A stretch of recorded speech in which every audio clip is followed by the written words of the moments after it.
예, 하나님 말씀입니다. 오늘은 출애굽기 29장으로 갑니다. 29장 1절에서 9절까지 말씀입니다.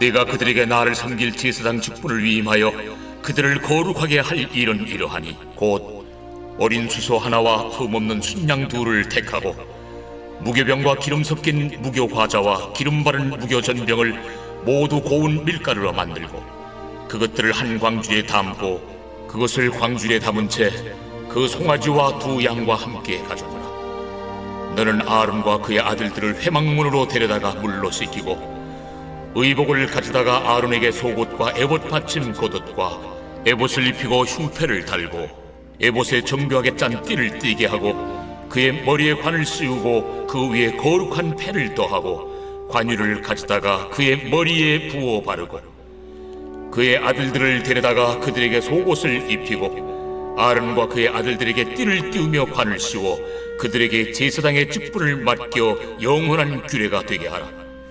너는 이같이 아론과 그의 아들들에게 위임하여 거룩하게 할지니라. 아멘. 예.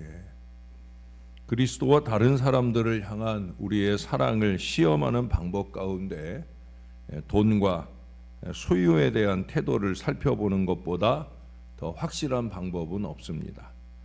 또한 현세의 악한 이 세상에서 구원을 받았다는 주장에 대해서도 이것만큼 확실한 시험 기준이 되는 게 없어요. 세상은 얼마나 많이 소유하고 있느냐 하는 걸 묻지만 그리스도는 그것을 어떻게 사용하느냐 하는 걸 물으십니다. 세상의 관심은 받는 데 있지만 우리 주님의 관심은 주는 데 있습니다. 세상의 관심은 양에 있지만 그리스도의 관심은 동기에 있습니다. 사람들은 손에 쥔 것이 얼마인지를 묻지만 성경은 남에게 나눠준 것이, 섬겨준 것이 얼마인지를 물으십니다. 돈은 믿지 않는 사람들에게는 위안의 대상이요 만족을 얻는 수단이지만 우리 믿는 사람들에게는 헌신의 도구요 은혜의 통로가 되어집니다. 우리의 돈은 누구에게 속해 있습니까? 우리가 태어날 때 가지고 나온 것은 얼마고 또 죽을 때 가지고 갈 것은 또 얼마일까요? 태어나올 때도 아시는 대로 빈손, 그러나 더 움켜쥐려는 간절함으로 손을 꼭 쥐고 나오지만 이제 세상을 떠날 때는 또 역시 빈손, 아무것도 아닌 것을 그 후손들에게 보여주며 그렇게 세상을 떠난다고들 말을 합니다. 돈을 하나님의 일과 하나님 나라의 확장을 위해서 사용할 수 있어야 됩니다. 작은 섬김이나 헌신일지라도 우리는 늘 그런 마음들이 준비되어 있어야 된다는 거예요. 나중에 우리가 하나님 나라 갈 때 거기에 반드시 우리를 맞아줄 뜻밖의 친구들이 있을 거예요. 모두가 우리가 처음 보는 사람들일 수도 있고요. 전에 이방인이었던 사람들, 원주민들과 어린 아이들을 포함한 하늘 아래 모든 족속들, 그들이 이 하늘나라에 있는 것은 바로 우리가 우리에게 주신 물질을 지혜롭게 사용했기 때문입니다. 때로는 우리가 가는 선교나 전도의 사명자가 되기도 하고, 때로는 우리가 갈 수 없는 곳에 우리를 대신해 가 있는 그 많은 선교사들에게 조그만 물질이라도 후원하여 보낸 그 모든 것들로 통해 그들의 영혼이 천국에 있는 거예요. 하나님은 그런 우리들과 그들을 연결시켜 줄 거예요.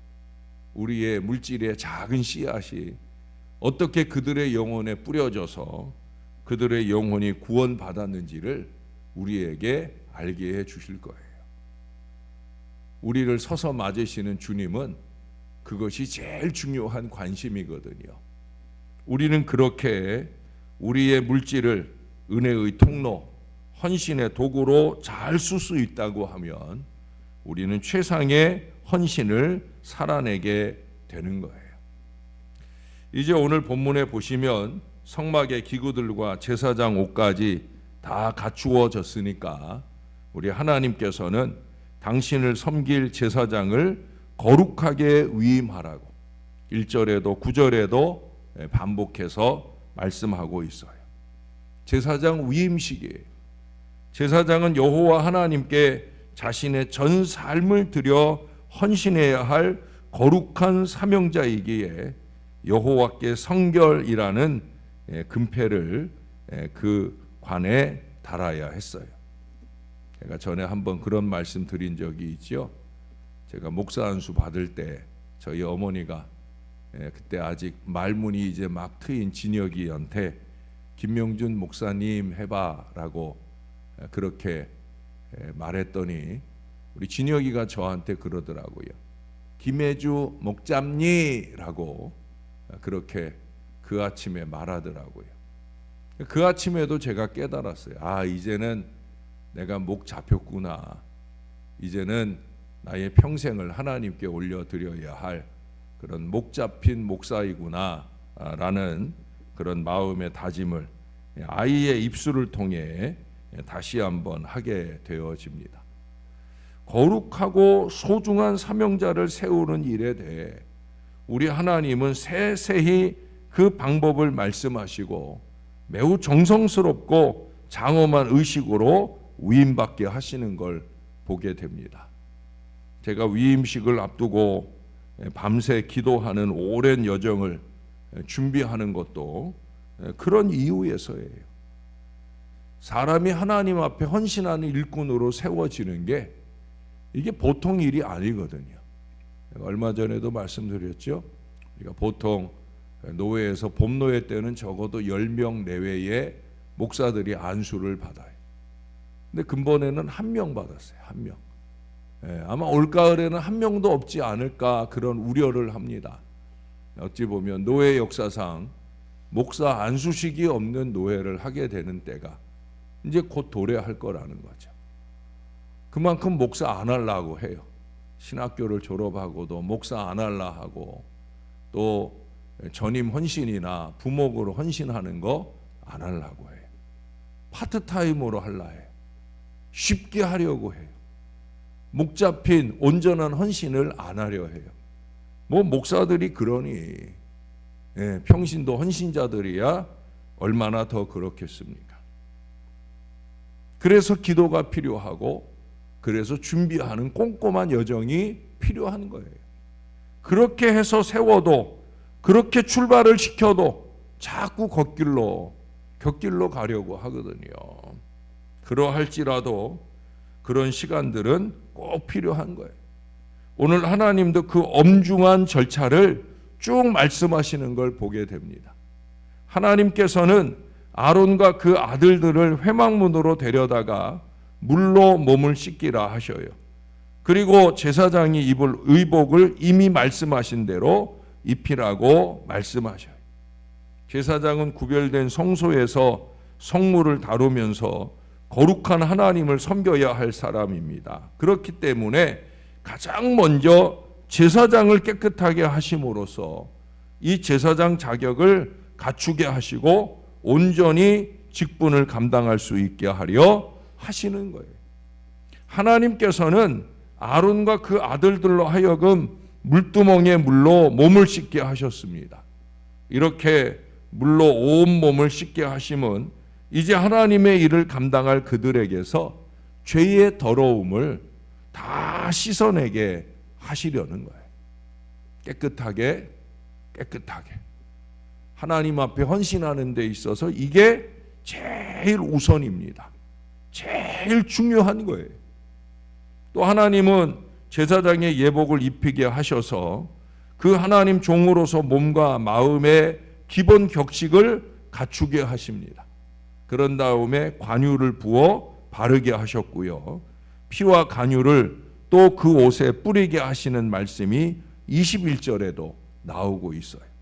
관유는 제사장 위임식에서 사용되는 거룩한 기름입니다. 하나님께서는 피와 관유를 이 아론과 그의 아들들 제사장들의 옷에 뿌리게 하심으로써 그들을 깨끗하게, 그들을 거룩하게 구별하시고 또한 그들에게 성령을 부어 주십니다. 성경에서 기름이라고 하는 것은 성령을 의미하는 걸 우리가 수없이 많이 들었잖아요. 사랑하는 여러분, 잊지 마세요. 하나님의 사명은 순전한 거룩함 위에 성령 충만으로 감당해야 되는 거예요. 목사가 되었든 평신도 영적 지도자가 되었든 성령 충만, 거룩함, 이 두 가지가 겸비된 일꾼이 되지 않으면 그러면 문제를 자꾸 만드는 사람이 되는 거예요. 예? 하나님의 사명은 거룩함, 그 위에 성령 충만, 이걸 잊지 말아야 됩니다. 제가 이기와 욕심, 거짓과 술수를 끊임없이 경계하는 이유도 바로 이것 때문이에요. 우리가 아무리 잘 헌신한다 할지라도 이런 인간적이고 세속적인 것들에 오염이 되면 우리가 하나님이 아니라 마귀에게 헌신하는 것이 되어버리는 거예요.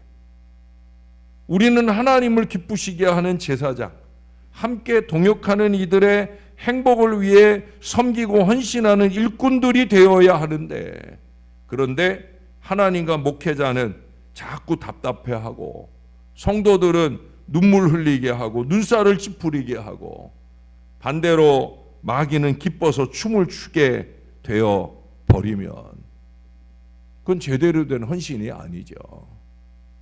그러므로 거룩한 순전과 성령 충만으로 섬겨야 되는 거예요. 예배를 섬길 때나 기타 여러 가지 헌신을 할 때 여러분 잊지 마세요. 순전과 성령으로, 순전과 성령으로. 아멘. 꼭 그래야 됩니다.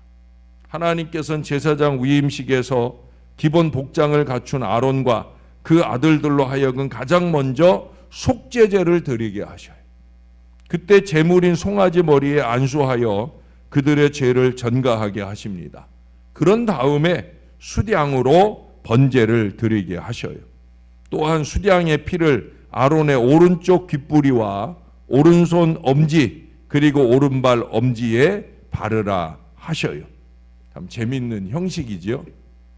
제사장 위임식에서 화목제사를 드리며 수량의 피를 제사장의 오른쪽에 바르게 하심은 오른쪽이 견고함, 영원한 즐거움을 상징하기 때문에, 그리고 귓부리와 엄지에 바르게 하셨다라는 것은 그것들이 이 귀와 또 손발 전체를 대표하는 것이기 때문에 그런 거예요. 얼마 전에도 비슷한 말씀을 드렸죠. 들은 것을 온 몸과 삶으로 순종해야 함을 말씀하는 거예요. 여기 이 대표했다라는 것은 전부를 말하는 거예요. 제사장들이 이스라엘을 대표하는 것과 다르지 않아요. 공동체적 대표성을 잘 지켜내므로 전체 백성들에게 거룩한 모범을 세우는 그런 목회자, 그런 영적인 지도자들이 되어야 되는 거예요. 개인적으로도 그 대표적 부위, 그 부위에 관유와 피를 바름으로 온 몸과 삶으로 순전 신앙과 헌신을 지켜내야 함을 지금 강조하고 있는 겁니다. 사랑하는 여러분, 우리도 그래야 합니다. 공동체적으로는 목회자들이나 평신도 영적 지도자들이 손가락질이나 우려를 자극해서는 안 돼요. 뭐 저런 사람이 목사라고, 뭐 저런 사람이 장로라고. 여러분, 검지손가락으로 일컬어지는 사람이 되면 안 돼. 엄지손가락이 세워지는 사람, 엄지에 피를 바르고 엄지발가락에 피를 바르고, 여러분 이 말씀을 꼭 기억해야 됩니다. 예? 엄지척할 정도는 못 될지라도 그 언저리에서 앞장서야 되는 거예요. 예? 그래야 대표성을 갖는 거죠. 번제는 제물인 수량을 부위별로 각을 떠서 드리는 제사입니다. 따라서 위임식의 번제에는 위임받는 제사장 자신이 온전히 각이 떠져서 죽음으로써 우리 하나님께 헌신한다 하는 그런 의미가 담겨 있어요. 구약의 5가지 제사를 또 나중에 또 상고해 볼 텐데 그 5가지 제사 가운데 이 번제라고 하는 거 첫 번째 아주 중요한 이 제사는 뭘 의미한다고 그랬어요? 헌신을 의미하는 제사다. 이 말씀을 제가 여러 번 드렸어요. 또한 이 제물 전체를 태워서 드리는 번제이기에 제사장은 자신의 삶 전체를 하나님께 온전히 드린다 하는 그런 의미도 다시 한번 또 말씀을 드려요. 근데 이때 제물이 불에 타서 타오르는 그 연기는 우리 하나님께서 받으실 기쁨의 향기가 됩니다. 저와 여러분의 헌신이 정말 하나님께 기쁨의 향기가 될 수 있도록 우리는 그런 예배, 그런 헌신을 드릴 수 있어야 됩니다. 내가 이 일을 하는 게 과연 하나님이 기뻐하실 일을 하고 있는 게 맞는가? 이걸 늘 생각해야 된다는 거예요. 그런데 좀 전에도 말씀드렸지만 하나님께서는 이 제사장을 위임하실 때 그때 이 번제보다도 속죄제를 먼저 드리게 하셨다는 사실이죠. 그 이유는 죄를 속함받은 사람이어야 주님께 온전히 헌신할 수 있기 때문이에요. 사랑하는 여러분, 가장 많은 헌신을 하는 사람일수록 가장 많이 회개해야 합니다. 가장 깨끗해야 되니까 아주 소소한 죄악들이라도 그냥 흘려 지나가면 안 돼요. 아주 소소한 욕심이라도 그냥 흘려 지나가면 안 돼요. 늘 순전하기를 열망하며 심사언행을 바로잡도록 노력해야 되고 그래도 부족하여 오염됐다고 하면 회개의 눈물로 씻어내야 합니다. 그렇게 거룩하게 구별된 제사장은 하나님 앞에서 제가 되도록 자신의 삶 전부를 드려야 할 사명자가 되는 것을 잊지 않아야 됩니다. 우리는 너무 조금 헌신하는 사명자들이에요. 예? 오늘날 장로로, 안수집사로, 권사로 우리가 그렇게 부름받아도 전체 한 주간에 10번의 예배를 드리는 중에 쬐끔, 전체 많은 헌신을 드려야 되는 중에 쬐끔 헌신하고 말아요. 성경은 분명히 온전한 헌신을 끊임없이 강조하여 지금 말씀하고 있지요. 대제사장인 아론에게나 일반 제사장인 그 아론의 아들들이나 하나님께 부름받은 사명자는 제가 되도록 온전히 헌신해야 되는 걸 분명히 말씀드려요. 전부를 불태워드리는 헌신, 내 몸과 삶만 아니라 나와 연결되어 있는 땀과 눈물까지도, 물질까지도 아낌없이 주를 위해, 주의 몸된 교회와 성도들을 위해, 더 나아가 전 세계 열방을 향해 그렇게 아름답게 태워드려지는 전적 헌신의 사람, 우리 신월 제1교회 안에는 그런 아름다운 믿음의 헌신 제사장들이 늘 견고하게 하나님 앞에 우뚝 세워지는 건강한 교회가 될 수 있기를, 신령한 교회가 될 수 있기를 우리의 구주 되시는 예수님 이름으로 간절히 축원합니다. 우리 하나님, 오늘도 우리의 첫 시간을 주님께 드립니다. 가장 으뜸된 새벽 헌신을 드림으로 이 하루를 드리고자 하는 우리의 간절한 마음을 하나님께 올려드립니다. 사랑하는 주의 백성들이 찬송을 시작하기 이전부터 예배하는 모든 시간 동안에 예배를 끝나고 난 오늘 하루의 삶을 사는 여정 내내 우리를 온전히 재처럼 태워드리는 믿음의 사람들 될 수 있게 도와 주옵소서. 내가 너의 예배를 기뻐하노라. 내가 너의 헌신을 통해 너무너무 행복하노라. 우리 하나님이 그렇게 말씀하실 만한 그런 믿음의 예배와 헌신이 우리 안에 늘 있도록 우리를 도와 주옵소서. 오늘날 너무나 많은 이유와 핑계가 넘치고 있습니다.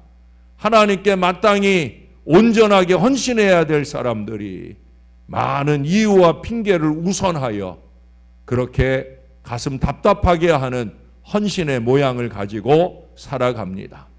하나님 아버지, 그러려고 하면 아예 위임받지 말아야 되는데, 임명받지 말아야 되는데, 자리에는 욕심이 나고 그 자리 값을 하는 일에는 너무나 게으른 모습들을 보일 때가 얼마나 많은지 모릅니다. 그래서 이 새벽 헌신하는 이 새벽 용사들이 너무 소중합니다. 아버지 하나님, 이들의 예배의 헌신이나 말씀을 받고 실천하고자 하는 영부림의 모든 노력들을 우리 하나님 기뻐하시고 칭찬하시고 축복해 주시옵소서. 하나님이 교회 안에 일꾼들이 세워질 때마다 내가 무엇을 위해 부름받고 세워지는지를 알게 도와주옵소서. 하나님, 큰 일꾼을 세우려 하는 우리 교회가 일꾼이 될 사람들이 준비되면 좋겠습니다. 미리미리 준비하고 부름받아 쓰임받을 때 오늘 말씀처럼 위임으로 하여 세우기에 부족함이 없는 거룩한 일꾼들이 될 수 있게 은혜를 베풀어 주시옵소서. 오늘날 교회, 조직교회의 담임 목사를 위임 목사라 칭하기를 좋아합니다. 하나님, 위임 목사로 칭함 받는 게 중요한 게 아니라 위임받은 사명감을 가지고 정말 교회의 모든 양떼를 위해 목숨 걸고 헌신하는 목자들이 되는 게 더 중요한 것임을 한국교회가 깨닫게 하시고 그 마음과 정성으로 하나님의 몸된 제단과 사랑하는 양들을 잘 섬김을 통해 전 세계 열방을 향해 나가야 할 선교 한국의 위대한 역사가 교회를 통해 잘 이루어지게 도와 주시옵소서. 주님의 손길이 필요한 주님의 자녀들이 있습니다. 오랜 동안의 신음을 치유받아야 할 하나님의 자녀가 오늘도 병원에 갑니다. 혹시 어디 몸에 좋지 않은 것이 있진 않은가 검사하기 위해 병원에 가는 자녀도 있습니다. 오늘 그들의 걸음을 주님이 꼭 지켜 인도해 주시옵소서. 치료의 길을 열어주시듯 아무 이상 없다는 소식을 듣게 하시듯 우리 하나님의 손 안에서 그들의 마음이 평안과 기쁨으로 넘쳐나게 도와 주시옵소서.